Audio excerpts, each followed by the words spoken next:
Entonces, como les estaba diciendo, vamos a iniciar un nuevo tema, hemoglobina y mioglobina. El tema lo he extractado del libro de teoría del doctor Alex Tango y del doctor Hugo Burgos.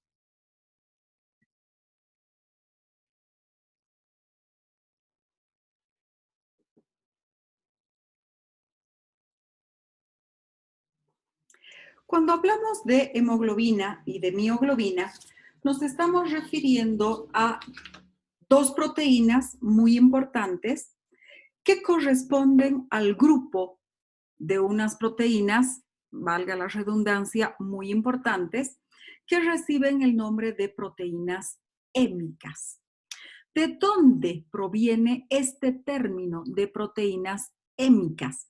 Este término de proteínas hémicas está directamente relacionada debido a que se trata de proteínas del tipo conjugadas y que presentan en su estructura un grupo que recibe el nombre de hemo.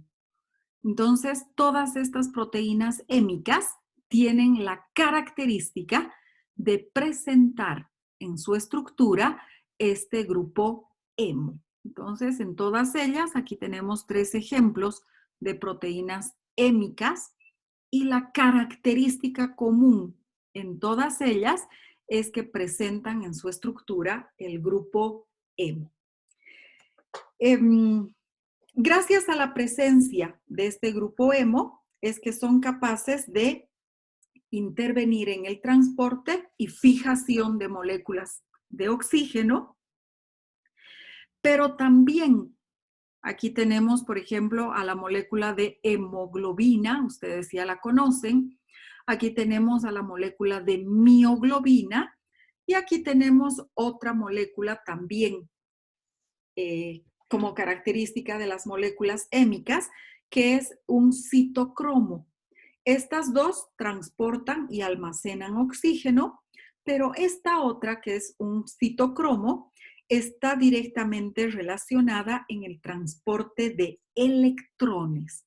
Lo que va a hacer es más bien a través de la cadena respiratoria de la mitocondria, lo que hace es transportar electrones. Otra molécula importante es la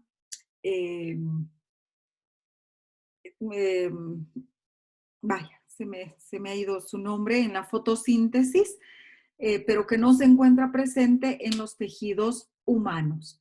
Tenemos a la clorofila. La clorofila también es una proteína hémica importante en la fotosíntesis. La distribución eficiente del oxígeno desde los pulmones hasta los tejidos periféricos no sería posible si no fuese justamente a partir de estas proteínas hémicas. La función de estas es el mantenimiento de las reservas tisulares para proteger al organismo contra episodios de anorexia o episodios anóxicos muy importantes que podrían interferir con el buen funcionamiento del organismo humano y obviamente estar relacionados con problemas que podrían alterar la salud. En el cuerpo humano se ha comprobado que existe un consumo aproximado de 500 gramos de oxígeno por día. Es decir, que más o menos en 24 horas un ser humano requiere alrededor de medio kilo de oxígeno molecular al día. Esta cantidad no puede ser transportada directamente en el plasma debido a que el oxígeno tiene una escasa solubilidad en agua. Esta molécula de oxígeno es prácticamente insoluble en agua.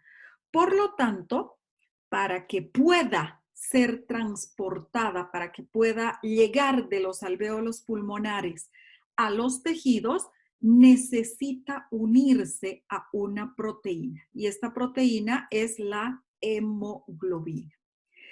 ¿Cuál es la solubilidad de la molécula de oxígeno? A nivel de los alvéolos pulmonares la presión parcial de oxígeno es de alrededor de 90 torriceles. A esta presión, 1 litro de plasma solamente es capaz de disolver 4.1 miligramos de oxígeno molecular. Entonces, si el oxígeno estuviese libre, 8.000 litros de sangre que pasan por el corazón y que pasan por los pulmones en 24 horas, solamente serían capaces de suministrar 30 gramos de oxígeno.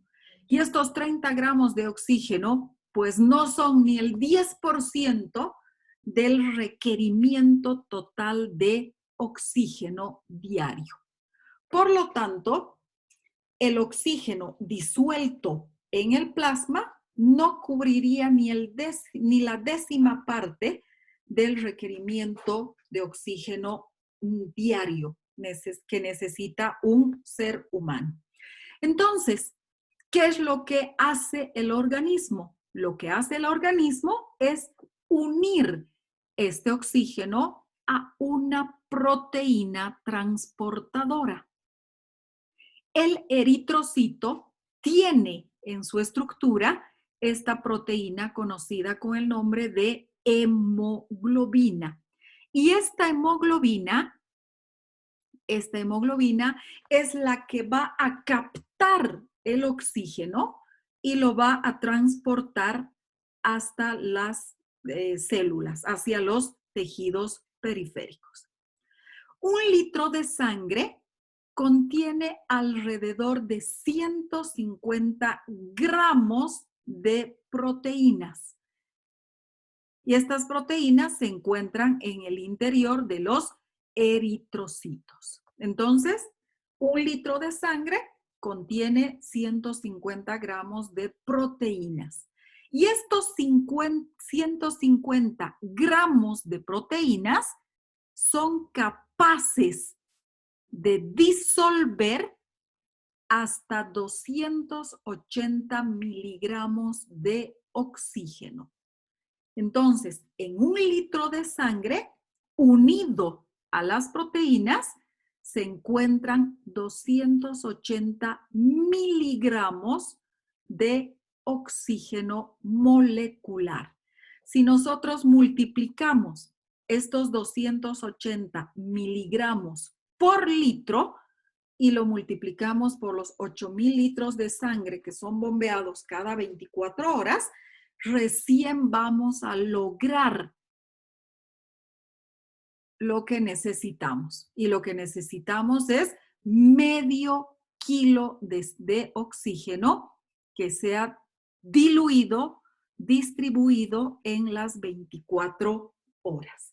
Entonces, de esa forma es que el oxígeno, para poder cubrir los requerimientos necesarios mínimos de oxígeno, va a llegar a los tejidos. No libre, no disuelto en el plasma, sino unido a estas proteínas que se las conoce con el nombre de proteínas hémicas.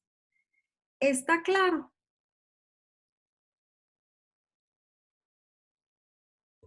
Sí, doctora.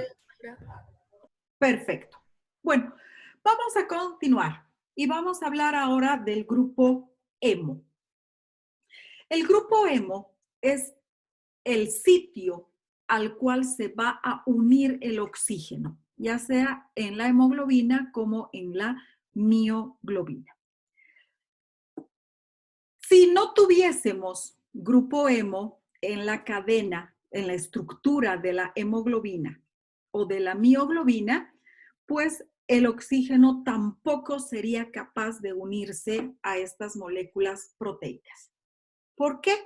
Porque se ha comprobado que ninguno de los grupos funcionales presentes en la cadena lateral de los aminoácidos es capaz de unirse a las moléculas de oxígeno de forma reversible.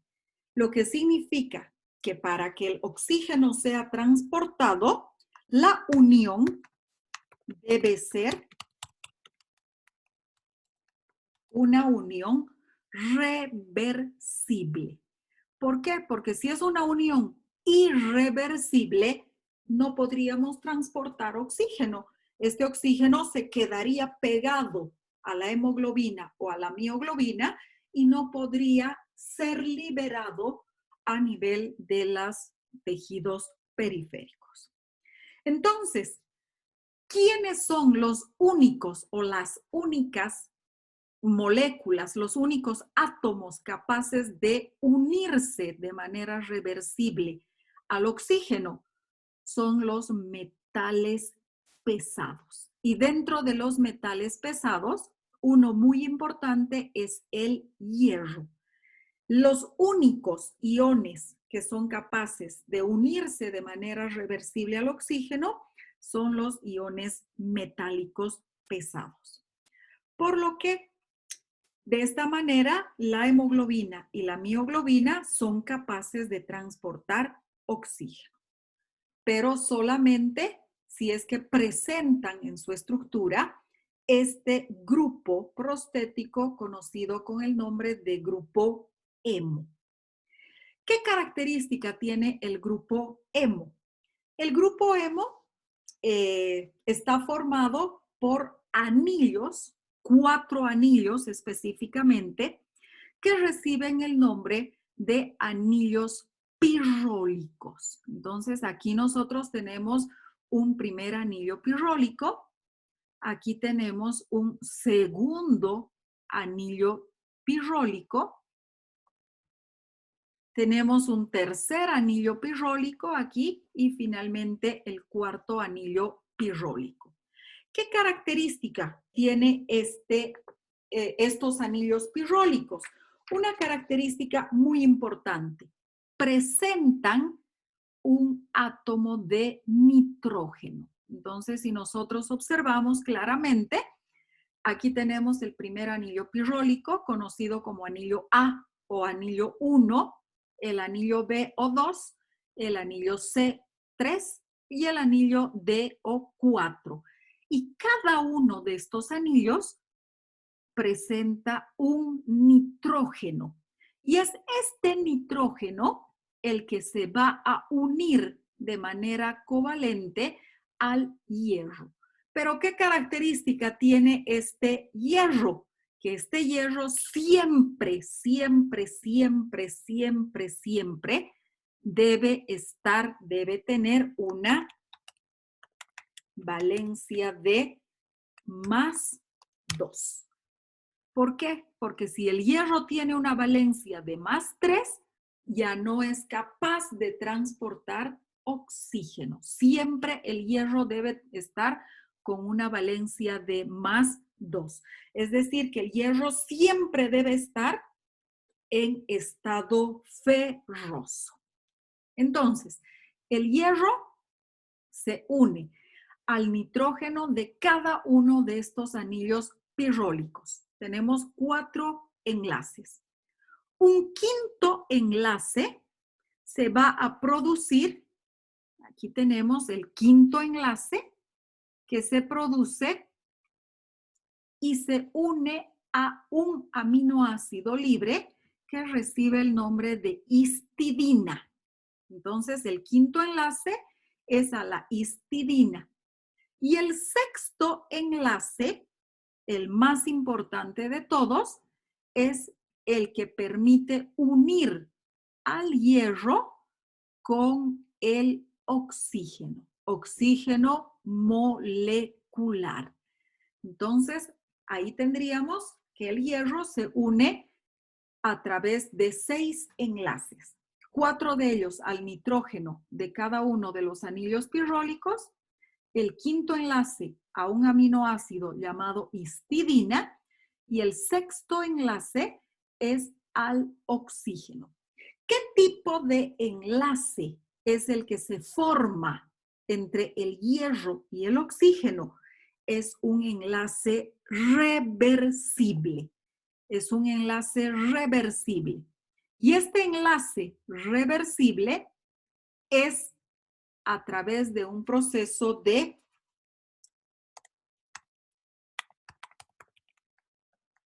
oxigenación. No es una oxidación, porque si fuese una oxidación, produciría el cambio de valencia del hierro. Entonces, el mecanismo a través del cual se une el oxígeno al hierro y que permite que esta unión sea reversible es una oxigenación. No es una oxidación, porque al momento de ser oxidación, estaría cambiando la valencia del hierro 2 a hierro 3. Y el hierro en estado ferroso se convertiría en hierro en estado férrico. ¿Está claro, chicos? Sí, doctora. Muy bien. Entonces, la hemoglobina es una cromoproteína. ¿Por qué? ¿Por qué se la conoce con el nombre de cromoproteína?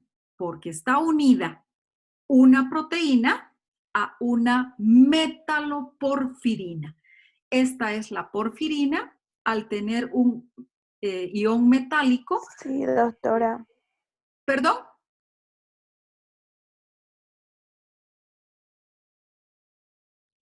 Entonces les decía que se llama metaloporfirina porque tenemos a la porfirina que se ha unido a un ion metálico.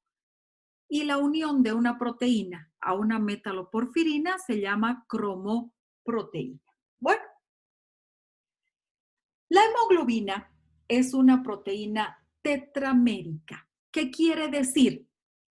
La hemoglobina es una molécula muy grande y, como ustedes saben, está formada por 4 cadenas polipeptídicas. Cada una de estas cadenas polipeptídicas se encuentra unida a su propio grupo hemo y cada uno de estos grupos hemo son capaces de transportar una molécula de oxígeno. Entonces, si la hemoglobina está formada por 4 cadenas polipeptídicas, tiene una estructura tetramérica. Está formado por tetra, quiere decir 4 cadenas polipeptídicas. 2 cadenas alfa con 141 aminoácidos y 2 cadenas beta con 146 aminoácidos cada una de ellas. Estas cadenas polipeptídicas se encuentran unidas por enlaces no covalentes, donde la mayor cantidad de ellos son enlaces por puente de hidrógeno. Es importante indicar que en la molécula de hemoglobina no existen los enlaces disulfuro. Solamente existen enlaces por puente de hidrógeno. No existen enlaces disulfuro. Cada una de las cadenas proteicas está unida a un grupo hemo y cada uno de los grupos hemo son capaces de transportar una molécula de oxígeno. ¿Qué quiere decir cuando yo me refiero a que son capaces de transportar una molécula de oxígeno? Que son capaces de transportar 2 oxígenos iónicos. Esa es la molécula de oxígeno. Transportan dos iones de oxígeno. Por lo tanto, la molécula completa de hemoglobina transporta 4 moléculas de oxígeno, 2 por cada uno de los grupos hemo.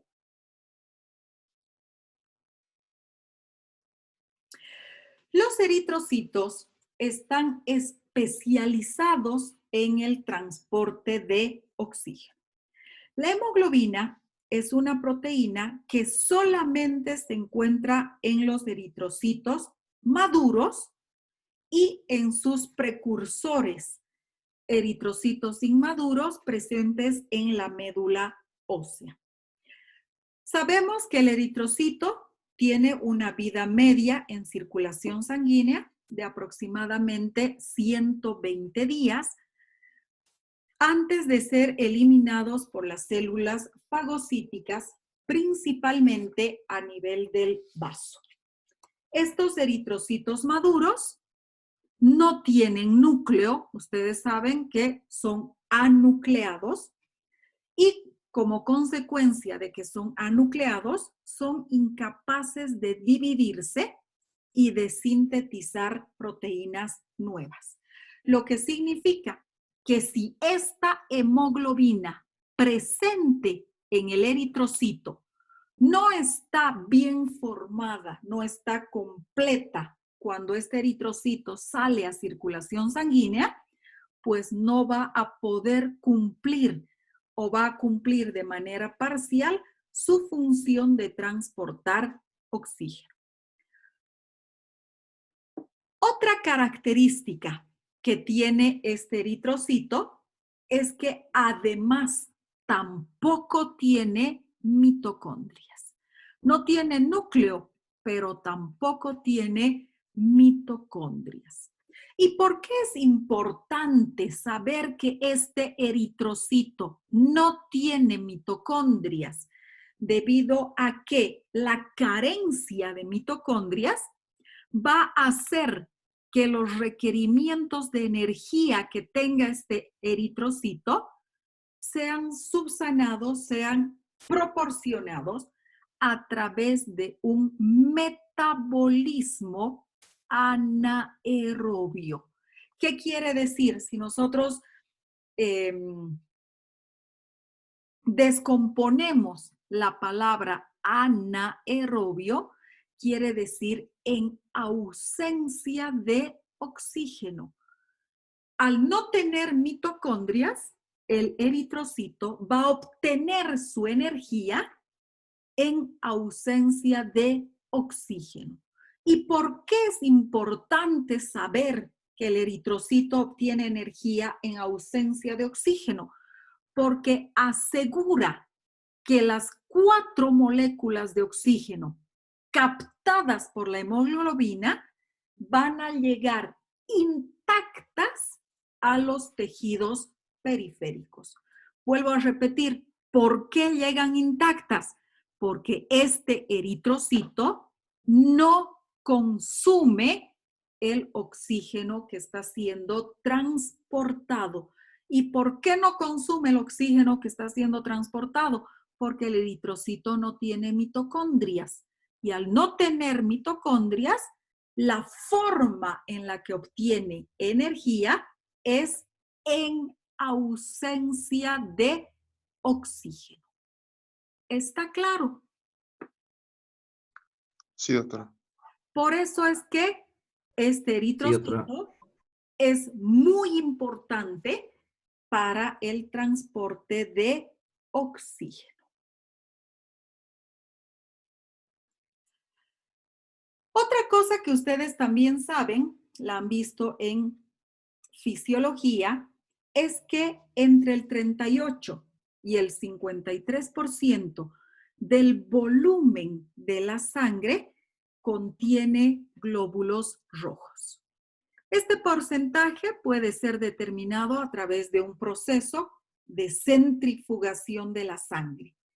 Pero para poder obtener este porcentaje es necesario e imprescindible que la sangre obtenida sea en presencia de anticoagulante. Es decir, que para que nosotros podamos obtener este porcentaje, la sangre necesariamente tiene que ser una sangre líquida.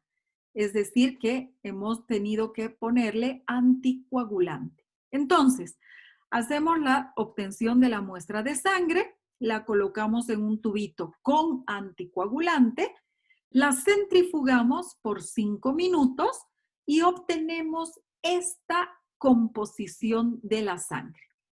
Entre el 38 y el 53% que corresponden a los eritrocitos, dependiendo este porcentaje Ustedes me dirán, el rango es muy amplio. Sí, estamos tomando en cuenta el límite inferior para mujeres, que es 38, y el límite superior para varones, que es 53. Entonces, varía mucho de acuerdo a el género del paciente. Corresponde a eritrocitos. Tenemos una línea aquí, es una línea blanca, que corresponde, ahí tenemos una línea blanca que corresponde a los glóbulos blancos y a las plaquetas, aproximadamente el 1%, y un sobrenadante, una parte líquida, casi transparente y ligeramente amarilla, que corresponde al plasma sanguíneo. Entonces, esta determinación recibe el nombre de hematocrito. Este es el hematocrito. El hematocrito es la relación plasmático-globular expresada en porcentaje. Es la relación que existe entre el plasma y el total de glóbulos rojos expresada en porcentaje. ¿Qué porcentaje de eritrocitos se encuentra presente en la sangre completa? Entonces, ese es el hematocrito.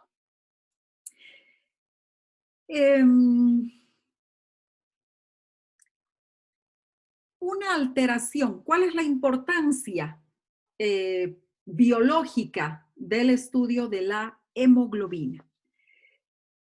A través del estudio de la hemoglobina, nosotros somos capaces de determinar dos tipos de alteraciones. Por ejemplo, por un lado tenemos la anemia. La anemia está definida por un número de eritrocitos menor al valor de los parámetros de referencia. Pero la Organización Mundial de la Salud recomienda que para el diagnóstico de la anemia no solamente tomemos en cuenta el valor del número de eritrocitos, sino que para la determinación de anemia tomemos el número de eritrocitos, tomemos en cuenta el hematocrito y además tomemos en cuenta la concentración de hemoglobina. Entonces, es muy importante para el diagnóstico de la anemia tomar en cuenta estos tres parámetros: el número de eritrocitos, el valor del hematocrito y la concentración de hemoglobina. De manera tal que vamos a tener ya definido el tipo, el mecanismo fisiopatológico, pero además el origen de este proceso anémico. Lo que va a permitir planificar de manera correcta el tratamiento adecuado. Una cosa muy importante, a veces los médicos dicen, este paciente tiene un proceso anémico leve. El no investigar una anemia leve es un error. ¿Debido a qué? A que esta anemia puede ser causada por una enfermedad subyacente, una enfermedad escondida que está provocando una disminución en el número, en el hematocrito y en la concentración de la hemoglobina. Por eso es muy importante siempre investigar el origen y el mecanismo fisiopatológico que está provocando este proceso anémico. Si bien la signosintomatología de los procesos anémicos es diversa y depende mucho de varios factores, lo que jamás va a faltar en un paciente anémico es la palidez. La palidez tanto de la piel como de las mucosas. Y principalmente para eso vamos a recurrir a la mucosa ocular. ¿Por qué? Porque la mucosa ocular debe ser rosada, debe tener una ligera tonalidad roja, debido justamente a la irrigación que tiene esta zona. Entonces, si nosotros vemos que esta mucosa más bien está pálida, está prácticamente o ligeramente amarilla, podemos sospechar de un proceso anémico. ¿Cuáles son las principales manifestaciones clínicas de la anemia? Las manifestaciones clínicas de la anemia se encuentran representadas a través de respuestas cardiovasculares y pulmonares compensatorias, las cuales varían de acuerdo a la gravedad y a la duración de la hipoxia celular, pero también dependen de la edad del paciente y del tiempo en el cual se ha desarrollado este proceso anémico. Pero no podemos dejar de lado si el paciente tiene alguna enfermedad de base. De esta forma, las anemias se clasifican en dos grandes grupos y tenemos a las anemias de instauración rápida y tenemos a las anemias de instauración lenta y progresiva. ¿Cuáles son las manifestaciones clínicas de las anemias de instauración rápida? Son manifestaciones clínicas importantes, características y que van a permitir fácilmente el diagnóstico de un proceso anémico. La mayor parte de las anemias de instauración rápida son como consecuencia de procesos hemorrágicos agudos. ¿Sí? Entonces, pérdidas sanguíneas de volúmenes grandes en poco tiempo. Tenemos a la taquipnea, una sintomatología muy importante. ¿A qué se refiere la taquipnea? ¿Alguien sabe? Tenemos que comenzar a conocer estos términos, chicos. ¿Qué es la taquipnea?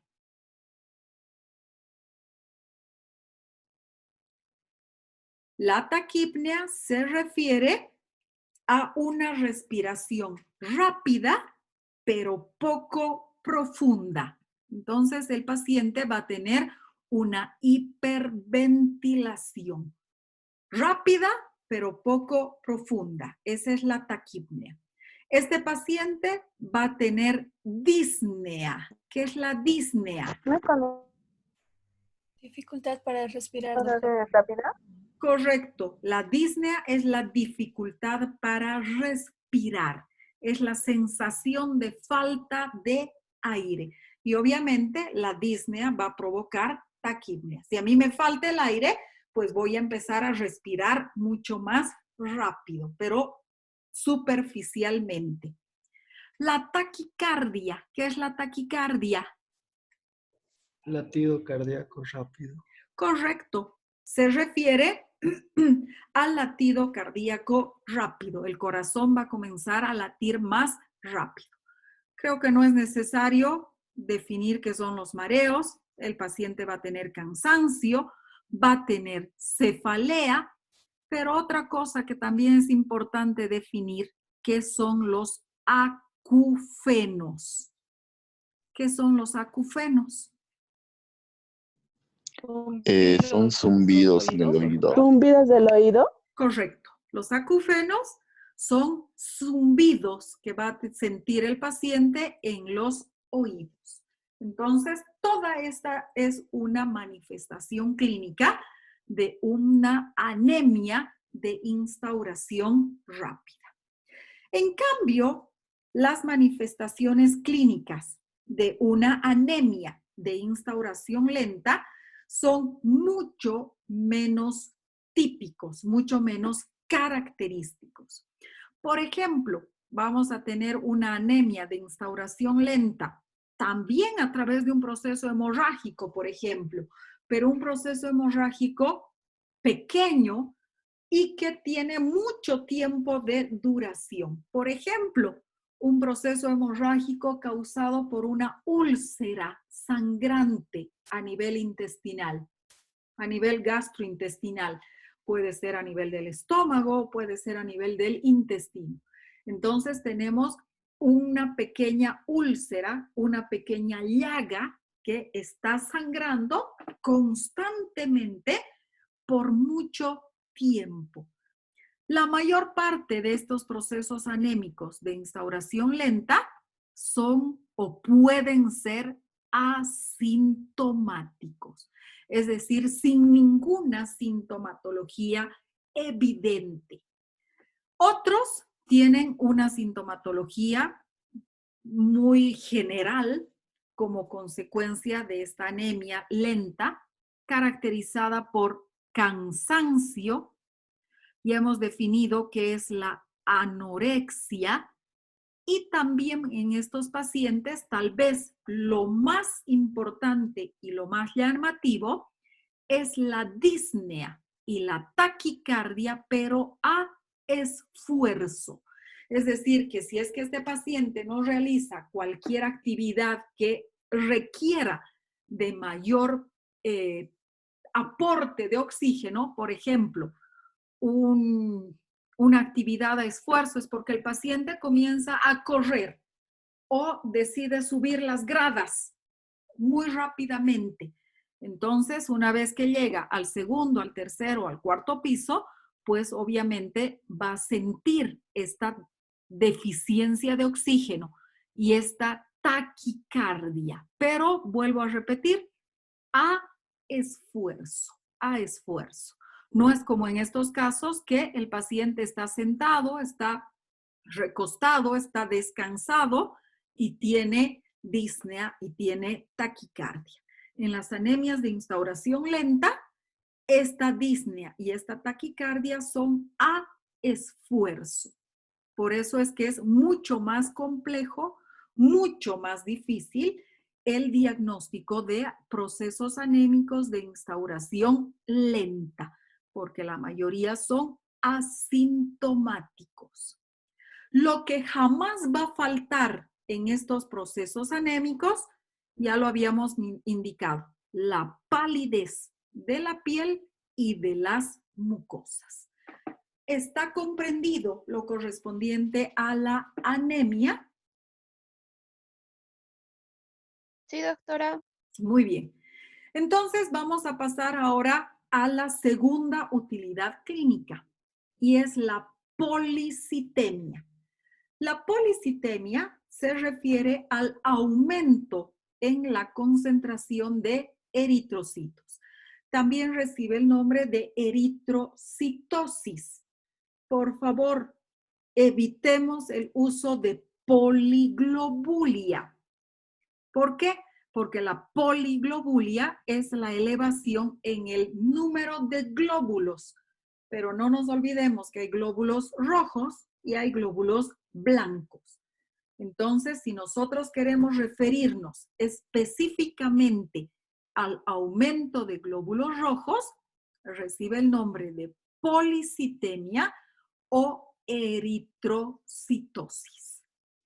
La policitemia o la eritrocitosis se subdivide en dos grandes grupos. En primer lugar, la policitemia relativa y por otro lado tenemos las policitemias absolutas. Vamos a hablar primero de las policitemias relativas. Cuando ustedes encuentren este término relativo, quiere decir que no es real. Este grupo de policitemias relativas también reciben el nombre de policitemias espúreas. ¿Por qué es relativo? Porque si nosotros fuésemos capaces de sacarle el 100% de sangre a este paciente y contar el número de eritrocitos, con toda seguridad el número sería normal dentro de valores de referencia. ¿Pero por qué se está produciendo entonces anemia, policitemia relativa, porque está originada por una disminución del volumen plasmático. Quiere decir que en este tipo de pacientes lo que ha habido es un aumento aparente de la masa eritrocitaria total, secundaria a la disminución del volumen plasmático. Quiere decir que el agua de la sangre ha disminuido, el plasma sanguíneo ha disminuido. ¿Como consecuencia de qué? Una deshidratación, una quemadura o simplemente porque el personal de laboratorio que le sacó la muestra de sangre no era un personal bien capacitado y ha mantenido el torniquete por más de 2 minutos. Entonces se ha producido hemoconcentración.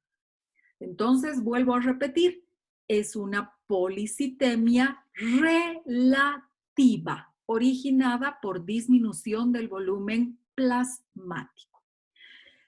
En cambio, en el segundo caso, estaríamos frente a policitemias reales. Realmente, en este segundo caso, el valor de los eritrocitos está por encima del valor de referencia. Y esta policitemia real, esta policitemia verdadera, se subdivide a la vez en dos grandes grupos. Y tenemos la policitemia primaria, conocida también con el nombre de policitemia vera. La policitemia primaria es un trastorno mieloproliferativo. Si descomponemos esta palabra, tendríamos una proliferación exagerada a nivel de la médula ósea. Es un trastorno mieloproliferativo crónico, es decir, que hace mucho tiempo atrás ha comenzado la médula a producir exceso de eritrocitos de causa desconocida. No se sabe específicamente por qué la médula comienza a formar exceso de eritrocitos. Como consecuencia de ello, aumenta la masa eritrocitaria, aumenta la concentración de hemoglobina y también aumenta la cantidad o el porcentaje del hematocrito. Es una policitemia primaria. El trastorno está a nivel de la médula ósea. Mientras que en las eritrocitosis secundarias, el aumento en el número de glóbulos rojos es como consecuencia de una mayor producción de eritropoyetina. Por eso es que se llama secundaria. El problema no está en la médula, el problema está en el riñón. ¿Por qué en el riñón? Porque en el riñón se sintetiza la eritropoyetina. Va a haber eritrocitosis secundaria como consecuencia de hipoxia tisular. Llega menor cantidad de oxígeno a los tejidos. ¿Y por qué llega menor cantidad de oxígeno a los tejidos? Pues, por ejemplo, ¿por qué? Porque en el medio ambiente hay poca cantidad de oxígeno. Aquí tendríamos la hipoxia tisular como consecuencia de que el paciente vive en la ciudad de La Paz. Los pacientes de La Paz, de Potosí, de Oruro, a mayor altitud sobre el nivel del mar, tienen mayor cantidad de eritrocitos. Es una eritrocitosis secundaria a la hipoxia tisular. También hay eritrocitosis secundaria en pacientes con procesos neoplásicos. ¿A qué nivel? Principalmente problemas a nivel renal. a nivel renal. ¿Sí? Una enfermedad poliquística renal. Entonces, son procesos neoplásicos renales. Y también va a haber una eritrocitosis secundaria como consecuencia del tabaquismo. Esta eritrocitosis es causada por una hipoxia tisular debido a que la hemoglobina se va a unir al dióxido de carbono. Y como está unida al dióxido de carbono, no va a ser capaz de transportar oxígeno. Cuando hablemos de las alteraciones en la hemoglobina, vamos a ver a detalle qué es lo que sucede con los pacientes que fuman. Entonces, esto corresponde a hemoglobina. Preguntas. Vamos a continuar. La mioglobina. Con esto habríamos concluido toda la parte introductoria a la hemoglobina. Ahora vamos a ver lo correspondiente a la mioglobina. La mioglobina es otra proteína hémica muy importante que se encuentra solamente en el tejido muscular, esquelético y cardíaco.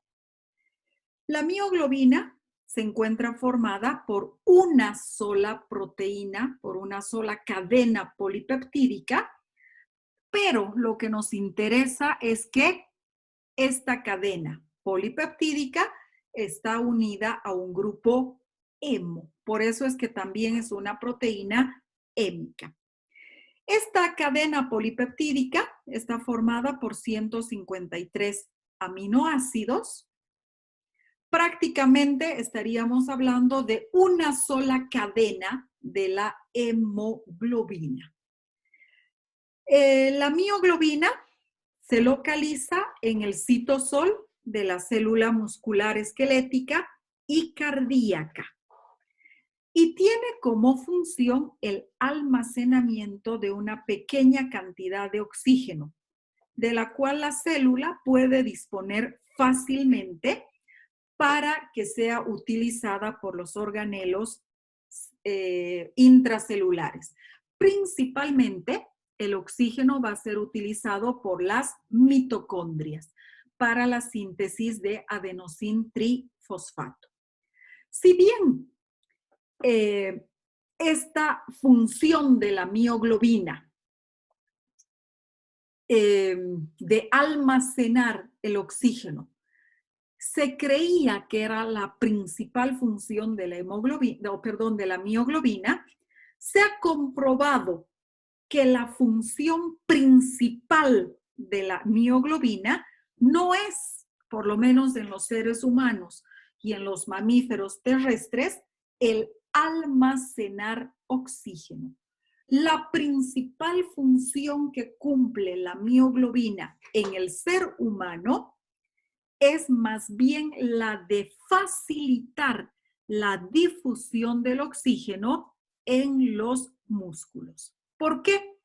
Porque ya sabemos que el oxígeno es poco soluble en agua. Y para que este oxígeno pueda difundir desde los capilares sanguíneos hasta los tejidos, entonces es muy complicada esta difusión. ¿Por qué? Porque el oxígeno, vuelvo a repetir, es prácticamente insoluble en agua. Por lo tanto, para que el oxígeno pueda difundir de manera adecuada, requiere de una molécula transportadora que es la mioglobina. Y esta mioglobina, al igual que la hemoglobina, a nivel de los alvéolos pulmonares, lo que hace es mejorar la solubilidad del oxígeno en agua, en los tejidos. La mioglobina, que capta al oxígeno, mejora la solubilidad del oxígeno en los tejidos. Entonces, la velocidad a la cual el oxígeno puede difundir desde los capilares hasta los tejidos está limitada por la baja solubilidad en agua. Por lo tanto, la mioglobina aumenta la solubilidad efectiva del oxígeno en las células musculares, de manera tal que actúa como una especie de molécula que va a repartir el oxígeno a todas las células en los tejidos. Está clara la utilidad de la mioglobina a nivel de los tejidos. ¿Dónde tiene la mioglobina la mayor función de almacenamiento de oxígeno? En los mamíferos buceadores, en las ballenas, en los delfines. ¿Qué es lo que sucede? En este tipo de animales, sí, el almacenamiento de oxígeno está comprobado. ¿Por qué? Porque ustedes saben que una ballena o que un delfín son capaces de permanecer durante mucho tiempo debajo del agua sin salir a la superficie. Entonces, en estos casos sí es importante la función de almacenamiento de oxígeno. Pero en el ser humano, ¿cuánto tiempo podemos estar bajo el agua sin tomar oxígeno? Máximo por algunos minutos. Uno. Muy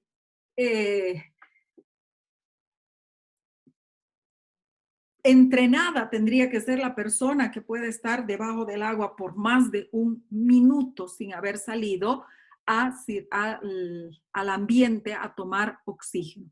Generalmente podemos estar bajo el agua por escasos segundos, 30, 40 segundos, hasta un minuto. Pero si no salimos a la superficie, pues obviamente la mioglobina no va a ser capaz de reponer, de proporcionar a las células la cantidad de oxígeno necesario.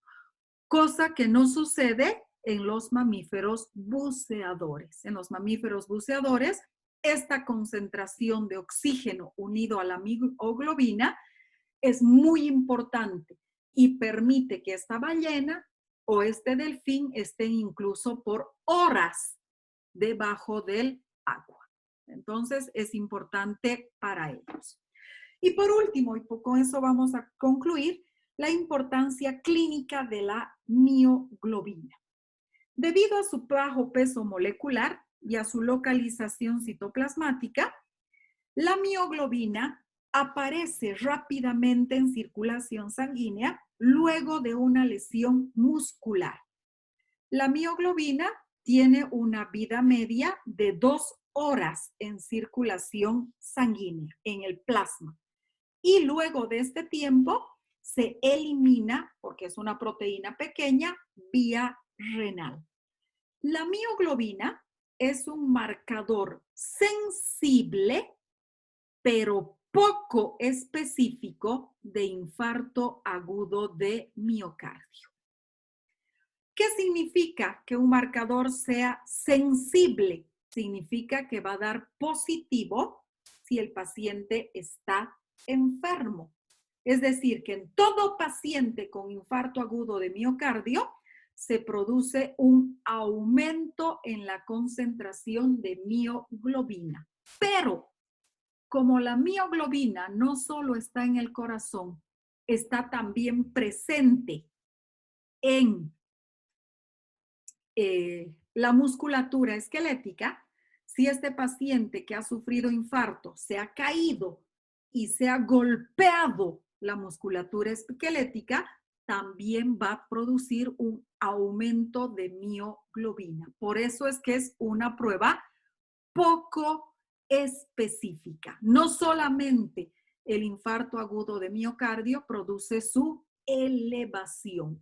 Cualquier problema a nivel de los músculos, cualquier miopatía como un traumatismo, incluso el ejercicio físico intenso, Los pacientes que han sido sometidos a cirugías o inyecciones intramusculares pueden tener valores elevados de mioglobina. Por eso es un marcador sensible, pero poco específico de infarto agudo de miocardio. ¿Está claro?